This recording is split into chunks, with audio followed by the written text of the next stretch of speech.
नमस्कार दोस्तों, BJMH education centre YouTube channel में आपका स्वागत है। आज हम 151 से 250 तक हिंदी व्याकरण के महत्वपूर्ण वस्तुनिष्ठ प्रश्नोत्तर देखेंगे। तो ये प्रश्न क्रमांक 151 है। उत्पत्ति के आधार पर शब्द के प्रकार होते हैं। तो उत्पत्ति के आधार पर शब्द के 4 प्रकार होते हैं: तत्सम, तद्भव, देशज, विदेशी। रचना के आधार पर शब्द के प्रकार होते हैं तो 3 होते हैं। रचना के आधार पर रूढ़ शब्द, यौगिक शब्द, योग रूढ़ शब्द। गेय मुक्तक को और क्या कहते हैं तो परगीत कहते हैं। मुक्तक काव्य के भेद होते हैं तो मुक्तक काव्य के 2 भेद होते हैं: पाठ्य मुक्तक, गेय मुक्तक। गद्य पद्य मिश्रित रचना को कहते हैं चंपू काव्य कहते हैं। गजल में लिखी जाने वाली हर लाइन या पंक्ति कहलाती है मिसरा। अगला प्रश्न है, दुर्मिल सवैया को क्या कहते हैं? चंद्रकला।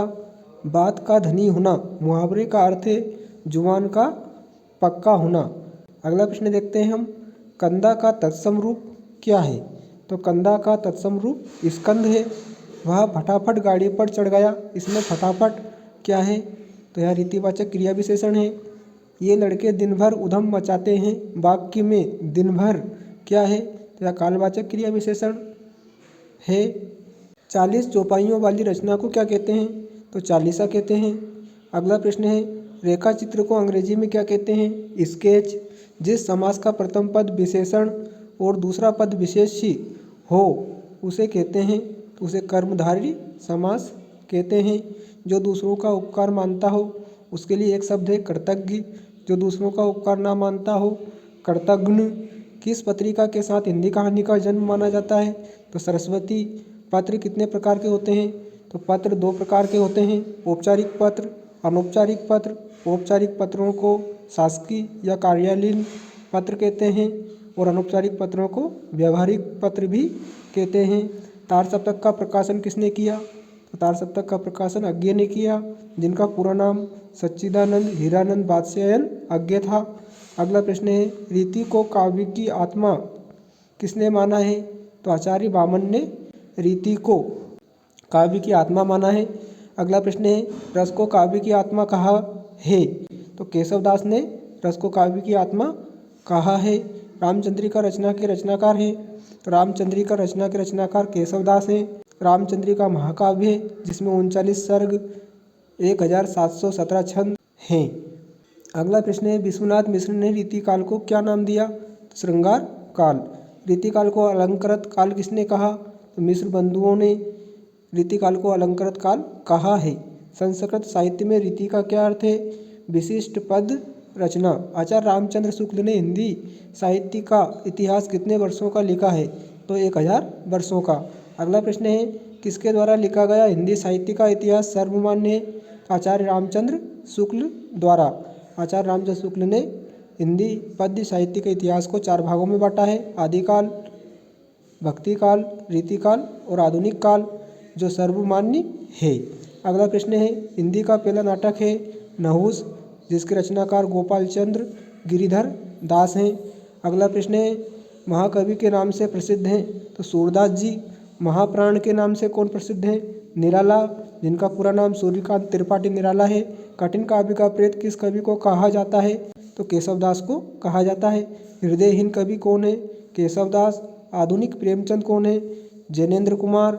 आधुनिक तुलसीदास कौन है? मैथिली शरण गुप्त। आधुनिक कबीर कौन है? नागार्जुन। आधुनिक मीरा के नाम से प्रसिद्ध है? तो महादेवी वर्मा आधुनिक युग की मीरा हैं। अगला प्रश्न है, भारतेंदु युग के प्रवर्तक कवि हैं? भारतेंदु हरिश्चंद्र। द्विवेदी युग के प्रवर्तक महावीर प्रसाद द्विवेदी। प्रयोगवादी युग के प्रवर्तक अज्ञे। प्रकृति के सुकुमार कवि हैं? सुमित्रानंदन पंत। अगला प्रश्न है, स्थायी भाव का परिपक्व रूप ही रस है, किसने कहा? रामदहन मिश्र ने। अगला प्रश्न है, विभाव के भेद होते हैं? तो विभाव के 2 भेद होते हैं: आलम्बन विभाव, उद्दीपन विभाव। श्रृंगार रस के भेद होते हैं? तो श्रृंगार रस के भी 2 भेद होते हैं: संयोग श्रृंगार रस, वियोग श्रृंगार रस। अगला प्रश्न है, संचारी भावों की संख्या होती है? तो 33 होती है। स्थायी भावों को उद्दीप्त करने वाले कारक विभाव। महाकाव्य का कलेवर होता है विस्तृत। खंडकाव्य में जीवन का कैसा चित्रण होता है? इसमें खंड चित्रण होता है, अर्थात एक भाग का ही चित्रण होता है। उल्टी गंगा बहाना मुहावरे का अर्थ है विपरीत कार्य करना। यदि गद्य कवियों की कसौटी है तो निबंध गद्य की कसौटी है। यहाँ निबंध की परिभाषा किसने दी है? तो यहाँ आचार्य रामचंद्र शुक्ल ने दी है। अगला प्रश्न है, सूत्रात्मक शैली के प्रणेता हैं आचार्य रामचंद्र शुक्ल। अगला प्रश्न है, काव्य में सदुक्कड़ी या पंचमेल खिचड़ी भाषा का प्रयोग किसने किया है? तो कबीरदास जी ने किया है। स्थूल के प्रति सूक्ष्म का विद्रोही छायावाद है। छायावाद की परिभाषा किसने दी? तो यहाँ डॉक्टर नगेंद्र ने दी है। अगला प्रश्न है, कबीर निर्गुण भक्ति की किस शाखा के प्रतिनिधि कवि हैं? तो ज्ञानमार्गी शाखा के प्रतिनिधि कवि हैं कबीरदास जी। 10वां रस किसे कहते हैं? 10वां रस वात्सल्य रस होता है। अगला प्रश्न है, नई कविता के प्रमुख हस्ताक्षर कौन है? तो गजानन माधव मुक्तिबोध। अगला प्रश्न है, रमणीयार्थ प्रतिपादका शब्दा काव्यम किसने कहा? या पंडित जगन्नाथ ने कहा है। काव्य की परिभाषा दी है पंडित जगन्नाथ ने। आंचलिक उपन्यासकार के रूप में कौन प्रसिद्ध हैं? तो फणीश्वरनाथ रेणु आंचलिक उपन्यासकार के रूप में प्रसिद्ध हैं। अगला प्रश्न है, वात्सल्य रस के सम्राट कवि हैं सूरदास। रंगमंच पर प्रदर्शित काव्य कहलाता है दृश्य काव्य। ब्रज और अवधि क्या है? विभाषा। गद्य की प्रमुख विधाएं कितनी होती हैं? तो गद्य की प्रमुख विधाएं 6 होती हैं। आलोचना, नाटक, एकांकी, कहानी, उपन्यास, निबंध, ये गद्य की 6 प्रमुख विधाएं होती हैं। अगला प्रश्न है, जिन छंदों में वर्णों की गणना की जाती है वे कहलाते हैं वर्णिक छंद। जिन छंदों में मात्राओं के आधार पर गणना की जाती है वे मात्रिक छंद कहलाते हैं। अगला प्रश्न है, मुद्रण की शुरुआत हुई चीन में। अगला प्रश्न है, हरिवंश राय बच्चन की प्रमुख रचनाएं हैं मधुशाला, मधुबाला, मधुकलश। अगला प्रश्न है, कविता के शाब्दिक अनुशासन को क्या कहते हैं? छंद कहते हैं। संवाददाताओं के बीच काम के विभाजन को क्या कहते हैं? तो बीट कहते हैं। अगला प्रश्न है अपना, अरे तुम कब आए वाक्य है विस्मयवाचक। आधुनिक काल के प्रवर्तक कवि हैं भारतेंदु हरिश्चंद्र। किस कवि की पहचान एक बिंबधर्मी कवि के रूप में है? शमशेर बहादुर। छंद में अल्प विराम को कहते हैं यति। सर्कुलर को हिंदी में कहते हैं परिपत्र। हिंदी का पहला साप्ताहिक पत्र उदंत मार्तंड। बिहारी रीतिकाल की किस काव्य धारा के कवि हैं? तो रीति सिद्ध काव्य धारा के कवि हैं। बिहारी की एक ही रचना है बिहारी सतसई, जिसमें 719 दोहे हैं। श्लेष एवं काकू कौन से अलंकार के भेद हैं? तो वक्रोक्ति अलंकार के। आपका बंटी और महाभोज उपन्यास हैं मन्नू भंडारी के। अगला प्रश्न है, नमक का दरोगा कहानी के रचनाकार हैं मुंशी प्रेमचंद। 2 या 2 से अधिक व्यक्तियों के बीच होने वाला संभाषण कहलाता है संवाद। क्रिया विशेषण में विशेषता बताई जाती है क्रिया की। अगला प्रश्न है, जहाँ एक शब्द का समान अर्थ में एक से अधिक बार क्रमशः प्रयोग होता है वहाँ अलंकार होता है, तो वहाँ पर पुनरुक्ति प्रकाश अलंकार होता है। अगला प्रश्न है, आम के आम गुठलियों के दाम लोकोक्ति का अर्थ है तो दोहरा लाभ या दुगना लाभ होना। वे शब्दांश जो शब्द बनाते समय अंत में लगते हैं प्रत्ययी कहलाते हैं। वे शब्दांश जो शब्द के पहले लगकर अर्थ परिवर्तन कर देते हैं वे उपसर्ग कहलाते हैं। एकांकी में कितने अंक होते हैं? तो एकांकी में 1 अंक होता है। नाटक में अनेक अंक होते हैं। काव्य में बिंब को माना जाता है शब्द चित्र। वह धीरे धीरे रोने लगा वाक्य में क्रिया विशेषण का भेद है रीतिवाचक क्रिया विशेषण। अगला है, जो कम बोलता है उसके लिए एक शब्द है तो उसको मितभाषी कहते हैं। जो अधिक बोलता है उसे वाचाल कहते हैं।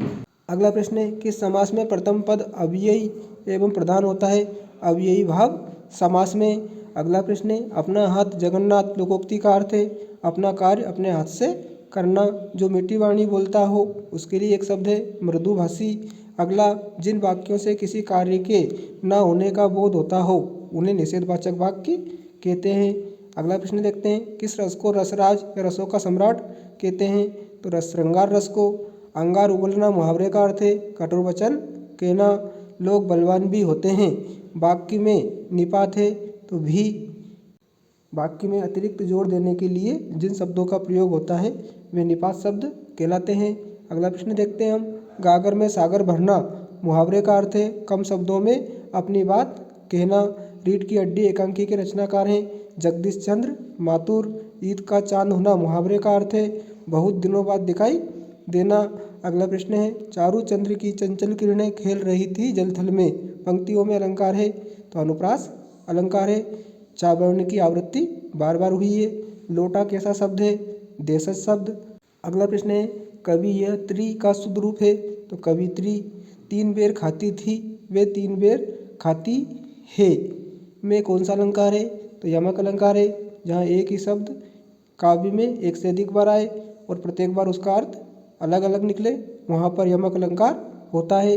अगला प्रश्न है, जगदीश का संधि विच्छेद है तो जगत धन ईश, और इसमें व्यंजन संधि है। पद्मावत महाकाव्य के रचनाकार हैं तो पद्मावत महाकाव्य के रचनाकार मलिक मोहम्मद जायसी हैं। मलिक मोहम्मद जायसी निर्गुण शाखा के, प्रेम मार्गी शाखा के प्रतिनिधि कवि हैं। तो प्यारे बच्चों और दोस्तों, आज हमने हिंदी व्याकरण के अंतर्गत प्रश्न क्रमांक 151 से 250 तक परीक्षा उपयोगी महत्वपूर्ण वस्तुनिष्ठ प्रश्नोत्तर देखे। वीडियो को अधिक से अधिक शेयर करें, लाइक करें।